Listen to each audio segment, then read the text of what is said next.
2 फरवरी 1974 के किसी दिन का कोई वक्त था। मैं CMH अस्पताल रावलपिंडी के कमरे में अपने माँ के हाथ पर सर रखे उसे देखे चले जा रहा था। वो नीम कोमा की हालत में थी, उसे गुर्दे जवाब दे चुके थे और वह डायलिसिस मशीन से मुंसलिक थी। ये मशीन साइज़ में इतनी बड़ी थी कि उसने आधे से ज़्यादा कमरा घेर रखा था।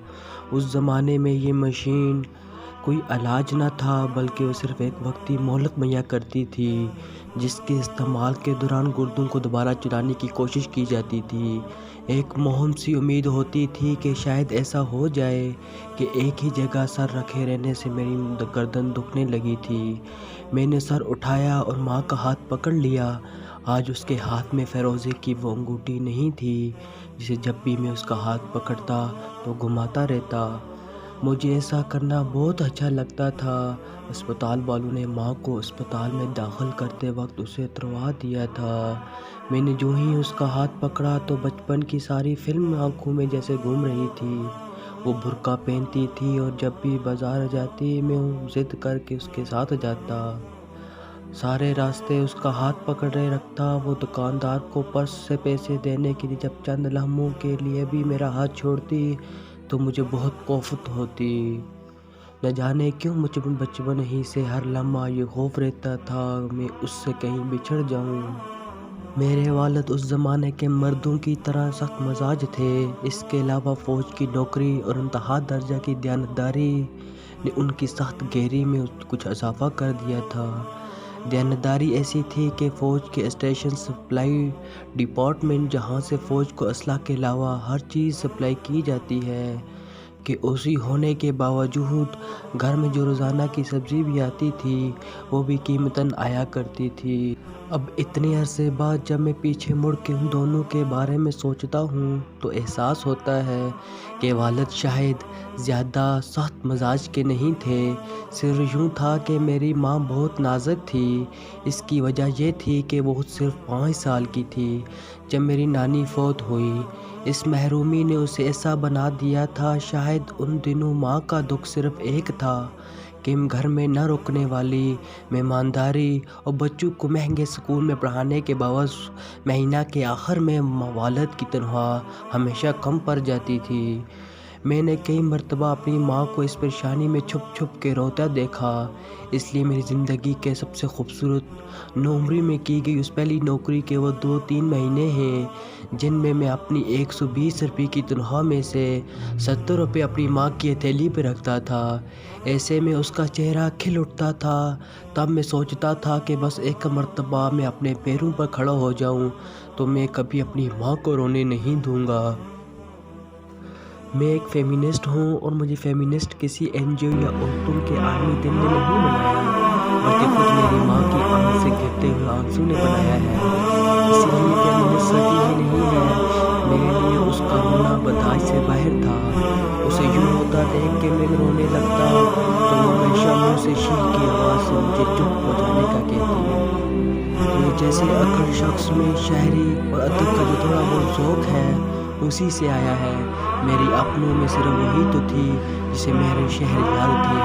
हर हफ्ता 10 दिन बाद वो रात मेरे सरहाने बैठ जाती और मेरे बालों में मुझे फेरते हुए कहती, शीनू आप शहर सुनाओ। वो मुझे प्यार से शीनू कह के पुकारती थी। मेरे एक मरतबा सुनाने पर उसे मेरे शहर याद हो जाते। मुझे नहीं याद कि कभी ऐसा हुआ हो कि मुझसे मेरे कोई शहर दोबारा पूछा हो। और इन रसाइल में और खुसूसन ख़वातीन के रसाइल में जैसे हूर, ज़ैनबुन्निसा, शम्मा वगैरह में एक सफ़ा मेरे पसंदीदा अशआर के नवान से हुआ करता था जिसमें क़ारीन अपनी पसंद के शहर भेजते थे। इन सफ़ाहात में छुपने वाले मेरे सारे शहर मेरी माँ ही के भेजे हुए होते। एक मर्तबा किसी शादी की तकरीब से घर वापस आए तो मुझसे कहने लगी, मैंने आज अजीब हरकत की है। वहाँ तुम्हारे कॉलेज की कुछ लड़कियाँ भी थी और जो तुम्हारे और तुम्हारी शहरी की बातें कर रही थी। पहले तो मैं खामोशी से सुनती रही, लेकिन फिर अचानक न जाने मुझे क्या हुआ, मैं ऊंची आवाज़ में ये कहे बगैर न रह सकी कि शायद मेरा बेटा है।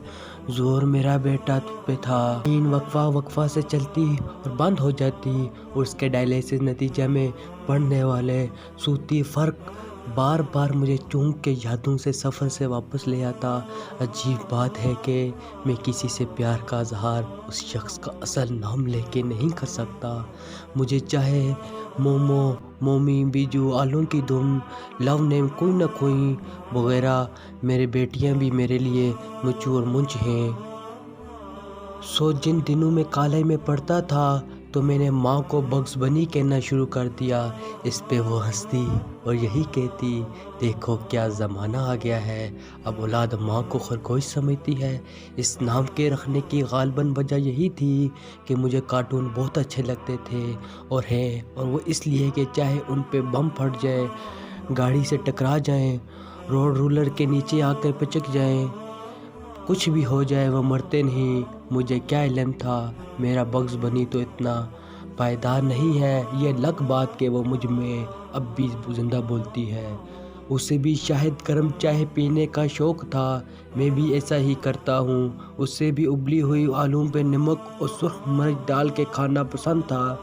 रमज़ान में अफ्तार के वक्त मेरे मेज़ पर भी इस डिश का होना लाजम है।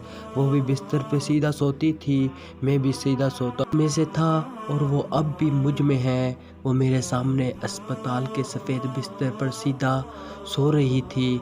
कभी कभी कोमा से लम्हा भर के लिए बाहर आती तो कोई एक आध उंगली हिल जाती। मैं हकीकत और ख्यालों की दहलीज पे खड़ा, कभी पैर इधर पड़ जाता तो कभी उधर। आखिरी उम्र में उसके गम और थे। एक तो मेरी बहन के यहाँ औलाद न होने का गम, और दूसरा बड़े बेटे की जुदाई का गम, जिसका उसने कभी किसी से इज़हार नहीं किया था। हम 2 भाई और एक बहन थे। मेरे बड़े भाई पर बाहर जाने की धुन सवार थी। वो जर्मनी जाना चाहता था, लेकिन मेरे वालिद इजाज़त नहीं देते थे। मेरी माँ ने मेरे वालिद की मिन्नत समाजत करके उसे बाहर जाने की इजाज़त दिलवाई थी। जिस दिन मेरा बड़ा भाई जा रहा था, वो दिन माँ बेटे के मिलाप का आखिरी दिन था। मेरे बेनोई कर्नल नियाज़ फ़ौज में थे और 71 की जंग में मशरक़ी पाकिस्तान में तैनात थे। सकूत ढाका के बाद कैदी बना लिए गए। 2 साल कैद में रहने के बाद जब दिसंबर 73 में ये खबर मिली कि वो अप्रैल 74 के अवाइल में वतन वापस आ जाएंगे, तो इस बात से जैसे घर में बाहर आ गई हो। भाई ने भी लिख भेजा कि जब नियाज़ भाई आएंगे तो वो भी पाकिस्तान आएगा, और यूँ 5 साल बाद सब लोग एक मर्तबा फिर इकट्ठे मिल बैठेंगे। मेरी माँ ने, जिसे फूलों का वैसे भी शौक़ था, बड़े एहतमाम के साथ लान में रंग बिरंगे गुलाब के फूलों की कलमें लगवाईं। कहती थी कि मैं चाहती हूँ कि जब जैदी बड़ा भाई जावेद और नियाज़ आएँ तो लान गुलाब के फूलों से महक रहा हो। मैं अपनी माँ के साथ क्यारू में कलमे लगाने में मसरूफ़ ही था कि अचानक किसी ने मेरे कांधे पे हाथ रखा। मुड़ के देखा तो मेरे वालिद थे, और ये कहे मैं घर के लान में नहीं था बल्कि अस्पताल की उसी कमरे में था जहाँ मेरी माँ बिस्तर पे बेसुध पड़ी थी। सर की हल्की सी जुम्बश से मुझे बाहर आने के लिए कहा। ऐसे निकल के बाहर रोड में आया तो पता चला कि बाहर शदीद बारिश हो रही है, और ये कि दोपहर शाम में ढलने को है। अभी अभी डॉक्टर मेरे पास आया था, वो कह रहा था तुम्हारी माँ आज किसी भी वक्त मर सकती है। कल अशूरा है, 10वीं मुहर्रम, सब कुछ बंद होगा, तुम्हें आज ही कफन दफन के लवाजमात ख़रीदने होंगे। ये कहते हुए वाले ने कुछ रकम मेरे ओवरकोट की अंदर वाली जेब में डाल दी और बोझल कदमों से चलता हुआ एक तरफ पड़े हुए बेंच पे अपना सर दोनों हाथों में थाम के बैठ गया। यूँ लगा कि जैसे मेरा वजूद छल हो गया है। मैं शायद वहीं खड़ा रह जाता अगर बिजली की एक कड़कदार गरज ने मुझे अपनी जगह से हिला ना दिया होता। कितनी अजीब बात थी कि मेरी माँ ज़िंदा थी, और उस वक्त मेरी सबसे बड़ी ख्वाहिश भी यही थी कि वो ज़िंदा रहे, लेकिन मेरा अमल इसके बिल्कुल बरअक्स होने जा रहा था। मैं अपनी ज़िंदा माँ के दफनाने का इंतज़ाम करने जा रहा था। क्या मुझ में ये कुछ करने की सकत होगी? مجھے بس یوں لگا کہ جیسے ایک زندہ عورت کو اسے اس کا مردہ بیٹا دفنانے چلا ہے۔ میں پنڈی کی شدید سردی اور بارش میں پیدل چلتا ہوا لال کرتی بازار پہنچا اور پھر وہاں سے نہ جانے کیسے راجہ بازار جا پہنچا۔ شدید سردی اور بارش میں اکیلا، بالکل اکیلا۔ ذہن میں بس ایک ہی خیال تھا کہ اگر آج کے دن میں بچ گیا تو پھر بڑے سے بڑا غم مجھے توڑ نہیں سکے گا۔ میت بڑا ہے یا چھوٹا؟ دکاندار کا یہ سوال مجھے چیرتا ہوا میرے اندر سے گزر گیا۔ دل تو چاہ رہا تھا کہ میں چیخ چیخ کے کہوں کہ دنیا والوں سنو، میری ماں زندہ ہے، لیکن یہ چیخیں کہیں میرے اندر ہی گونجتی رہی۔ میں رویا بھی نہیں، شاید اس لیے کہ آسمان میرے لیے پچھلے کئی گھنٹوں سے دہاڑے مار مار کے رو رہا تھا، اور اگر ہوتا بھی تو بارش میں میرے آنسوں کو کسی نے دیکھنا تھا۔ دکاندار نے شاید خود ہی اندازہ لگا لیا تھا کہ مجھے بڑا کفن چاہیے۔ غالباً تسلی دینے کی خاطر کہنے لگا، بہت خوش قسمت لوگ ہیں جو ان پاک دنوں میں دنیا سے جا رہے ہیں۔ میرے ذہن میں بس ایک بات جیسے پھنس کے رہ گئی تھی کہ اگر آج کے دن میں بچ گیا تو پھر بڑے سے بڑا غم مجھے توڑ نہیں سکے گا۔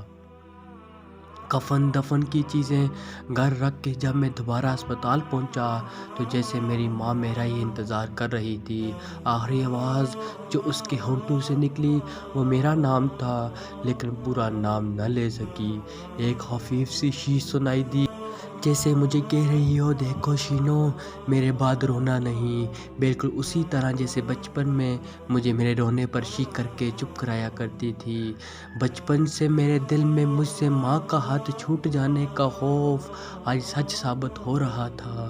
میرے سامنے دھیرے دھیرے سے اس کی سانسیں بے ترتیب ہوتی جا رہی تھی۔ وہ میرا نام اور مجھے ادھورا چھوڑ کے اور مجھ سے اپنا ہاتھ چھڑا کے ہمیشہ کے لیے کہیں وقت کے بازار میں کھو گئی۔ یہ 1974 کی فروری کی 2 تاریخ تھی۔ اگلے دن میں نے اپنے ہاتھوں سے اپنی ماں کو اپنے آبائی قبرستان میں دفنا دیا۔ میں نہ رو سکا، نہ چیخ سکا، نہ کچھ کہہ سکا۔ اس واقعہ کے بعد میں کئی سال اس دھوکے میں رہا کہ اس دن میں بچ گیا تھا۔